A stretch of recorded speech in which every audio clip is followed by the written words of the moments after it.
Subscribe Indian News Analysis channel and press the bell icon for the latest defense updates. INA Hindi के एक नए episode में आपका स्वागत है, जहां आपके लिए लेकर के आते हैं इंडियन डिफेंस से जुड़ी प्रमुख अपडेट्स को। और आज की अपनी अपडेट की शुरुआत करेंगे आईएनएस विक्रांत से। आईएनएस विक्रांत जो कि इस समय अपने फाइनल ट्रायल से गुजर रहा है, तो वहीं एक वीडियो सामने आया है जहां पर यह बताया जा रहा है कि मिग-29 के फाइटर जेट्स ने आईएनएस विक्रांत में अपने जो ट्रायल्स हैं उनको शुरू किया है। जहां पर आप वीडियो में देख सकते हैं कि मिग-29 के द्वारा जो लो स्पीड ट्रायल है उसकी शुरुआत करी गई है डेक पे, और अगले महीने से जो फुल स्केल ट्रायल्स हैं उनको शुरू किया जाएगा, जिसमें टेक ऑफ, लैंडिंग और दूसरे जो रिलेटेड ट्रायल्स हैं वो आयोजित करे जाएंगे। आपको हम बताना चाहेंगे कि आने वाले समय में मिग-29 के और LCA नेवी दोनों का इस्तेमाल इसके जो कैपेबिलिटीज़ हैं उसको टेस्ट करने के लिए किया जाएगा। और आने वाले समय में जब भारत के द्वारा 26 की संख्या में कैरियर बोर्न फाइटर्स जो कि राफेल M संभावित हैं वो खरीद लिए जाएंगे, तो वो इस एयरक्राफ्ट कैरियर से ऑपरेट करेंगे। और फ्यूचर में जब हमारा टेडवियप जो कि हमारा स्वदेशी twin engine deck based fighter है वो बन के तैयार हो जाएगा,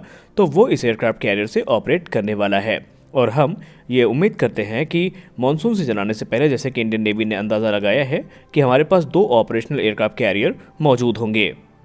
हमारी अगली बड़ी अपडेट आ रही है DRDO से। आज DRDO के द्वारा हाइपरसोनिक टेक्नोलॉजी डेमोन्स्ट्रेटर व्हीकल का एक सफल परीक्षण किया गया है, और ये परीक्षण किया गया है APJ अब्दुल कलाम आइलैंड, ओडिशा से। दोस्तों, इस समय DRDO HHTV पर आधारित टेक्नोलॉजी का इस्तेमाल करके लॉन्ग रेंज की क्रूज मिसाइल्स का निर्माण कर रहा है, या हम यूँ कह लें भारत के द्वारा हाइपरसोनिक मिसाइल्स का निर्माण किया जा रहा है, उसके लिए ये टेस्ट काफ़ी अहम माना जा रहा है। और आपको याद ही होगा, हमने पहले भी आपको रिपोर्ट में बताया है कि DRDO इस समय जो हाइपरसोनिक टेक्नोलॉजी डेमोन्स्ट्रेटर व्हीकल है जो उसको विकसित कर चुका है, इसी के आधार पर एक हाइपरसोनिक क्रूज मिसाइल है जिसका निर्माण DRDO के द्वारा किया जाएगा। और माना जा रहा है कि DRDO प्रोजेक्ट विष्णु के अंतर्गत इस पूरे प्रोजेक्ट को आगे बढ़ा रही है। हाल ही में आपने देखा होगा कि DRDL के द्वारा एक पोस्टर इशू किया गया था, जहां पर हमें हाइपरसोनिक टेक्नोलॉजी डेमोन्स्ट्रेटर व्हीकल पर आधारित जो एक हाइपरसोनिक क्रूज मिसाइल है वो देखने को मिली थी। और अभी तक जो रिपोर्ट सामने आ रही है उसमें कहा जा रहा है कि ये प्रोजेक्ट काफ़ी रफ्तार के साथ आगे बढ़ रहा है। अगर आप गौर से इस फोटो को देखेंगे तो HHTV को एक बूस्टर पे माउंट किया गया है जो कि 6 कंट्रोल सर्फेसेस के साथ में आई है,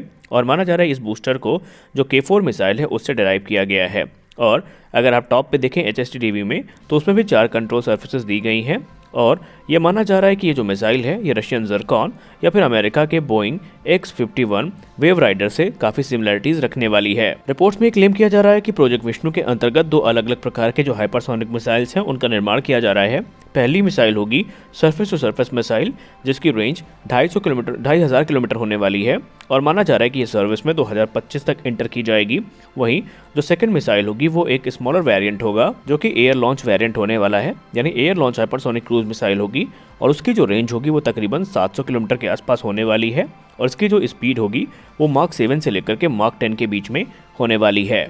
हमारी अगली बड़ी अपडेट आ रही है इंडियन नेवी को लेकर के। दोस्तों, अभी तो इंडियन नेवी ने ऑफिशियली ये कंफर्म नहीं किया है कि कौन सा एयरक्राफ्ट आईएनएस विक्रांत से उड़ान भरेगा, लेकिन रिपोर्ट्स में बताया जा रहा है, खासकर API की, कि भारतीय नौसेना इस समय लगभग राफेल M को सेलेक्ट कर चुकी है, और यही एयरक्राफ्ट आगे चल के मिग-29 को सप्लीमेंट करने का काम करेंगे। और सबसे बड़ा सवाल यहाँ पर ये उठा था कि जो F-18 सुपर हॉर्नेट है, जिसको लेकर के बोइंग काफ़ी एग्रेसिव था और बोइंग के द्वारा काफ़ी बड़े प्रस्ताव भारत के सामने रखे गए थे, उसको क्यों नहीं सेलेक्ट किया गया। तो एक्सपर्ट्स ये मानते हैं इसके पीछे था ऑल अमेरिकन वेपन पैकेज, जिसने इंडियन नेवी को फोर्स किया राफेल M की तरफ जाने में। यानी कि जो इंडियन नेवी है वो पहले भी इंडियन एयरफोर्स के साथ प्रैक्टिस करती रही है, और जो टैक्टिक्स है उनको भी डेवलप किया जाता रहा है, लेकिन इंडियन एयरफोर्स में कोई भी अमेरिकन वेपन स्टेशन नहीं है, या वेपन नहीं है, जिसके चलते जो एक्सपीरियंस है वो अभी नहीं है इस चीज़ को लेकर के। और अगर इंडियन नेवी इन एयरक्राफ्ट को ले भी लेती है तो इंडियन नेवी को काफ़ी इंतजार करना पड़ेगा वेपन पैकेज को लेकर के, जिससे कि जो ऑपरेशनलाइजेशन है वो काफ़ी लेट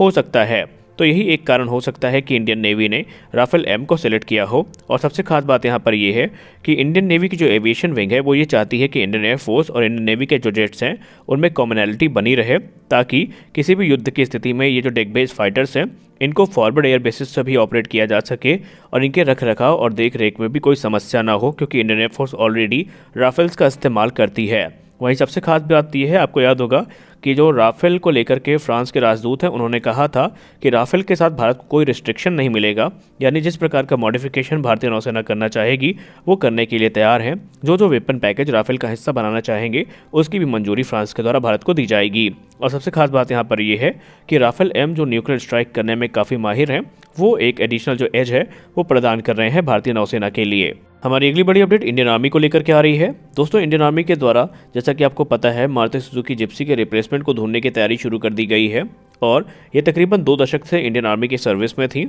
लेकिन लास्ट ईयर इंडियन आर्मी ने एक प्रपोजल इशू किया था जहां पर लाइट 4x4 व्हीकल की खरीद की बात की गई थी और इसको डिफेंस एक्विजिशन काउंसिल, जिसकी अध्यक्षता डिफेंस मिनिस्टर श्री राजनाथ सिंह जी ने करी थी, उन्होंने मंजूरी भी दी थी। इंडियन आर्मी इस समय मारुति जिप्सी, जो कि एक बड़ी संख्या में इंडियन आर्मी की सर्विस में है, उनको रिटायर करना चाहती है और उनके लिए एक परफेक्ट रिप्लेसमेंट की जो तलाश है वो चल रही है। और अभी मारुति सुजुकी ने एक रिपोर्ट में ये कंफर्म किया है कि मारुति सुजुकी जो है अपनी जिम्नी जो है उसको ऑफर करेगी भारतीय थल सेना के लिए। जी हाँ, जिम्नी जिसे ऑटो एक्सपो 2023 में अनवील किया गया था, उसे इंडियन आर्मी के लिए अवेलेबल करवाया जाएगा और उसमें कस्टमाइजेशंस भी इंडियन आर्मी के हिसाब से किए जा सकेंगे। मारुति सुजुकी को ये कहना है, या मारुति सुजुकी का ये कहना है कि जो जिप्सी है उसे 2020 तक आर्मी को सप्लाई किया गया था और आर्मी इससे काफ़ी खुश है। हालांकि बाद में जो सिविलियन वेरिएंट था उसको पहले ही डिसकंटिन्यू कर दिया गया था नए एमिशन और सेफ्टी रेगुलेशंस के चलते। लेकिन इस समय इंडियन आर्मी को सॉफ्ट टॉप 4x4 व्हीकल्स की तलाश है जो कि माउंटेन टेरेन्स में